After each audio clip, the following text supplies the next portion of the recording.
Hey guys, what's going on? My name is Anton, and welcome to today's video for Honkai Star Rail. Now, what are we talking about today? Well, in version 1.5 of the game, we got a lot of stuff. New characters, whatever.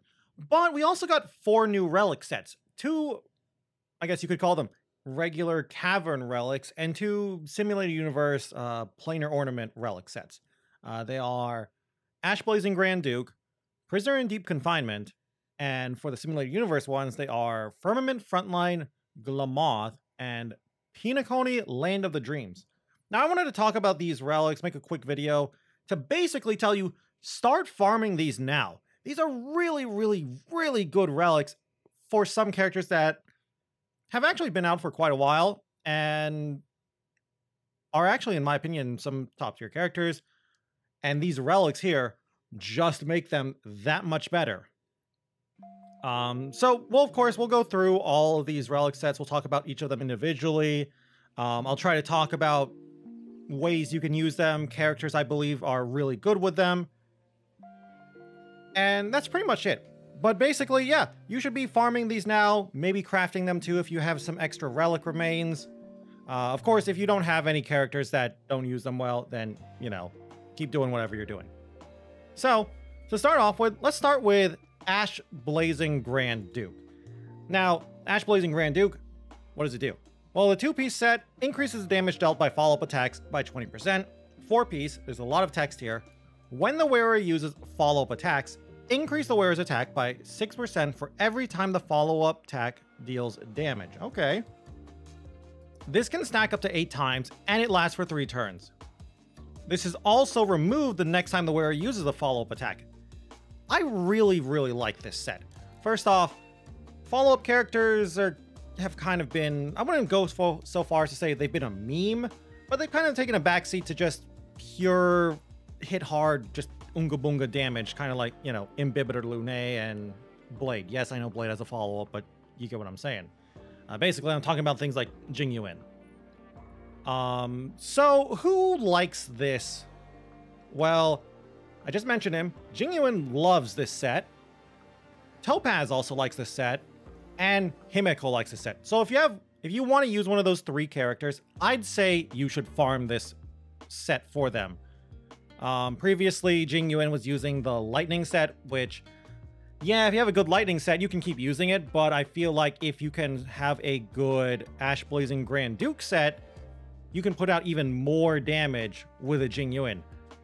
As for Topaz, in all honesty, while I think Topaz is a great character, she's a fire character, and, well, the fire relic set kind of sucks.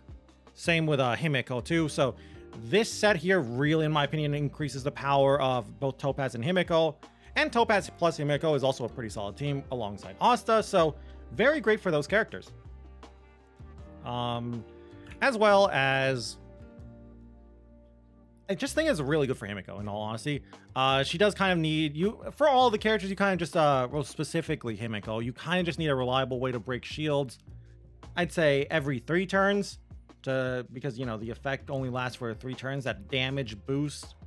But I think it shouldn't be too hard. Himeko teams usually can break shields relatively easily. The next set, though, what is the next set? The next set is Prisoner in Deep Confinement. Now, what does it do? Well, first off, the 2-piece is fairly simple. 2-piece, all it really does is just increase some attack by 12%. Whatever. Nothing to write home about. The 4-piece, on the other hand, DOT focused. For every DOT the target enemy is afflicted with, the wearer will ignore 6% of its defense when dealing damage to it.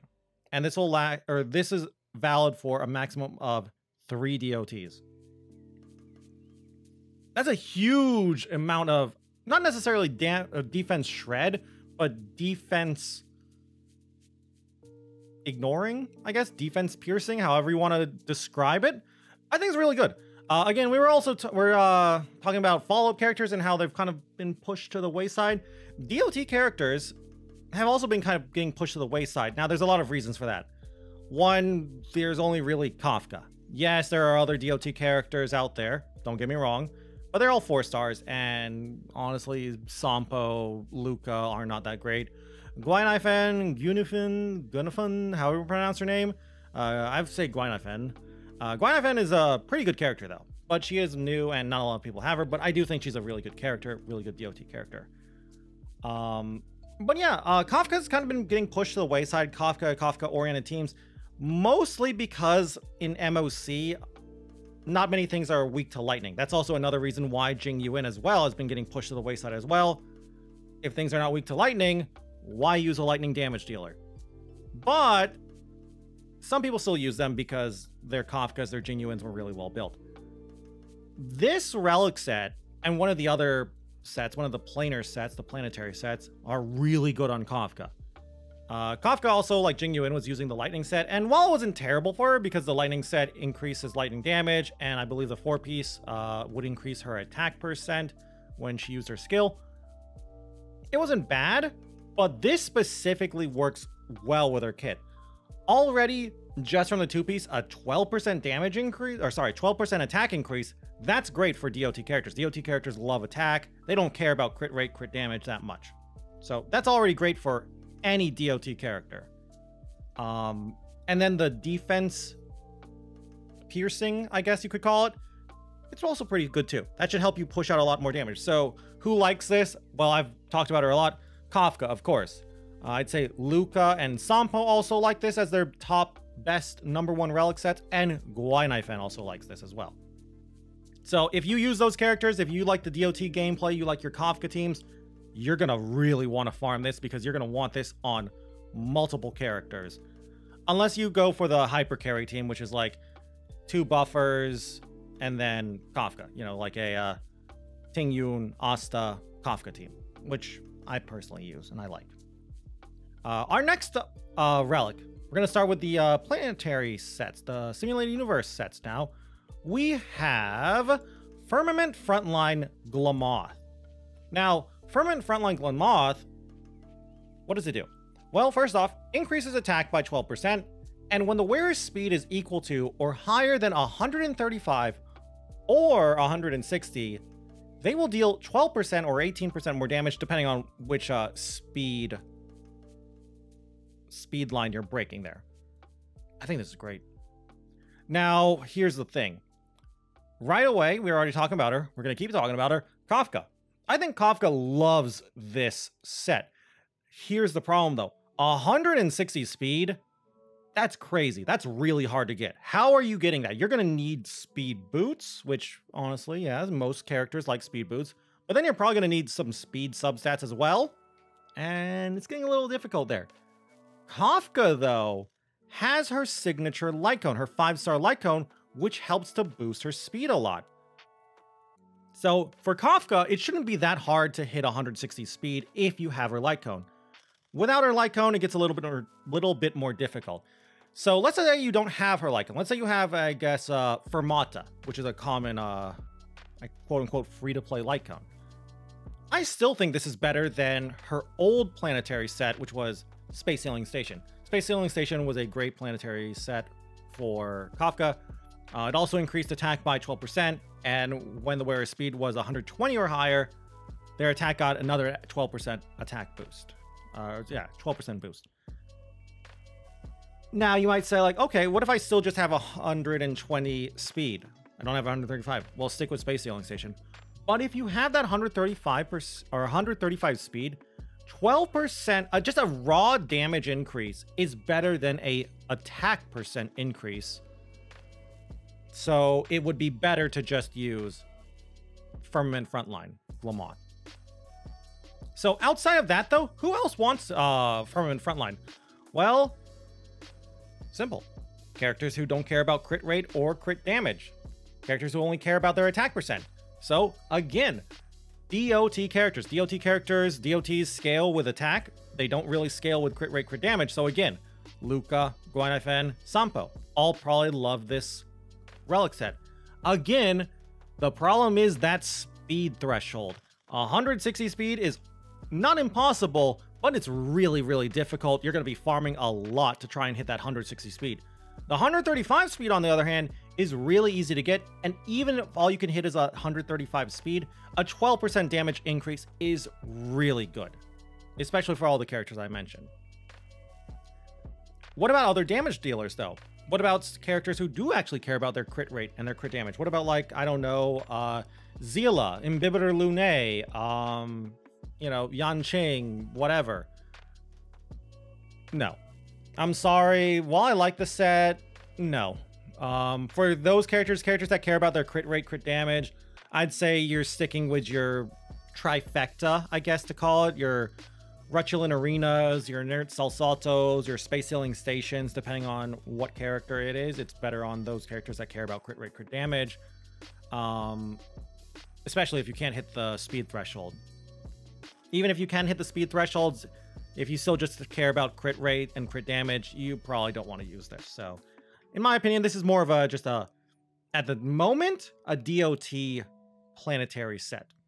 And our fourth set, the most situational of the sets, in my opinion, we have Pinoconi, Land of the Dreams. I have no idea how to pronounce this, by the way. I think it's Pinoconi, but I've heard other ways to pronounce it, but I could be wrong. As I was saying, though, I think this is the most situational of the four sets. I don't think it's bad, though. I do think it's good, but it is situational. So what does it do? Well, it increases the wearer's energy regen rate by 5%.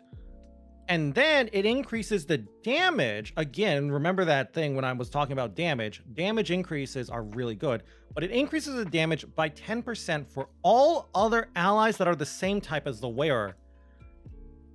So right away, this is a little awkward because you need, so you're getting energy regen rate, which is great. So that means more ultimates, but you're increasing damage.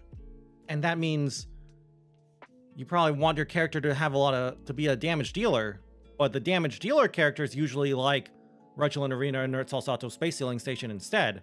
And, you know, with the new one, what is it called? Firmament, probably as well. So it is a little awkward. I look at this kind of like the break set, if you will. Very, very situational, dependent on your team as well.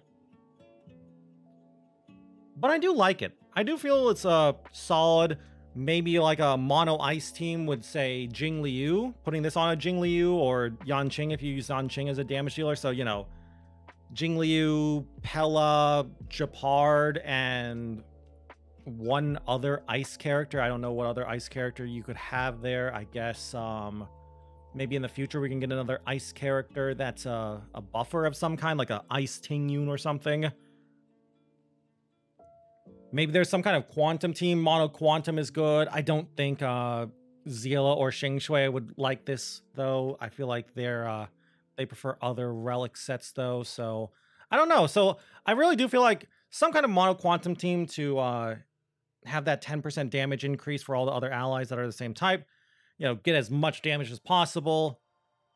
But yeah, I don't know. I feel like this is a relic set that will get better as we get more and more characters, and you can do mono teams without even needing Silverwolf too. But again, very situational, dependent on your teams, dependent on your damage dealer, dependent on the content you're going against too, whether it's weak against the element you're using. I could be wrong though, but that's just how I think of it. Anyway, that is all of the relics, all 4 of the new relics. Again, go farm them now. If you don't use any of those characters, or don't plan to use any of those characters I mentioned, just a quick overview. I mentioned Kafka, Luca, Guainaifen, Sampo, Himiko, Topaz, Jingyuan, and Jingliu, and to a lesser extent Yanqing. If you don't really use any of them, you might not want these relics. There's also Herta, I guess you could argue, for follow-ups, but I feel like Herta doesn't like the follow-up relics, and she probably just prefers the ice set instead. So yeah, if you don't use those characters, you can ignore all of these relics and keep doing whatever it is you're doing. But if you use any of those characters, like me, you're going to probably be farming these a lot, using your relic remains a lot on these, so have fun farming these. Maybe you think I'm wrong, though. Perhaps you think I'm dumb, and you're going to be like, oh, streamer, you're so dumb. You don't know what you're talking about. I'd love to hear your opinion why, though. Whether you agree or disagree with me, I'd love to hear why you think so. Do you think some of these relics are better than I'm giving them credit? Do you think some of them are worse? For example, kind of being a little harsh on Pinoconi. Maybe you think Pinoconi's a little bit better. Maybe you think it's worse. maybe you think, I don't know, perhaps you think Firmament is just asking for too much speed.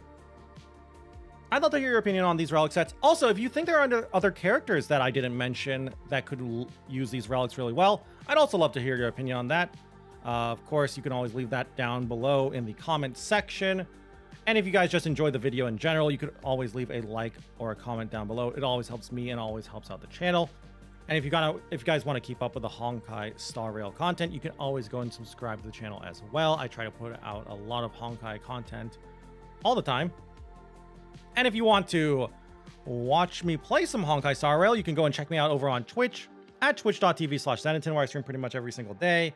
And if you want to talk to me or talk to other people about Honkai Star Rail, you can always join my Discord as well, which is always down below in a pinned comment. Anyway, though, with that all said and done, thank you all again once more for watching this video. And I'll see you guys in the next one. Bye.